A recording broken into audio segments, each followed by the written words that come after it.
Hey folks, welcome back to the Jonny Oklahoma show. It's time for a little more tailgate talk. Tonight I want to talk again about setting a hook. Well, we talked last time about the different lures and having to speed up or slow down depending on how you're hooking your fish.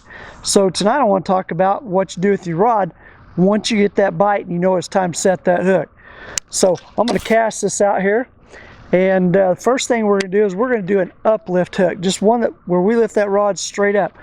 We're fishing, we're bringing that lure in, all of a sudden we get a bite and we can feel it, and that fish is fighting a little bit. Now it's time to set that hook. It's time to go from right here to the tip of the rod all the way out to that lure. And all we want to do is make a smooth upward sweep straight up with our rod. What that does is that brings those hooks straight up to the top of the mouth, usually on one side or the other, because he's going to be turning, trying to go a different direction. That's going to be an upsweep hook, an uplift or an upsweep. Now, what if we're fishing around something? I've got a fence over here to my left. I've got you right in between me.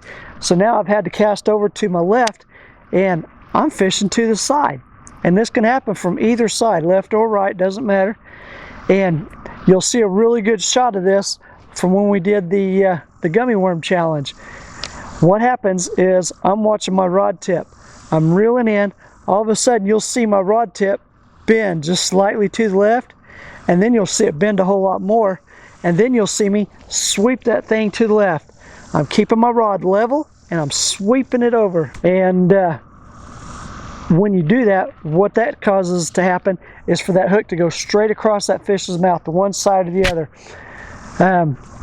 One good reason not to use anything that's a downward motion is because if you hook it in that lower lip, it's a lot harder to grab that lip and pull the hook out.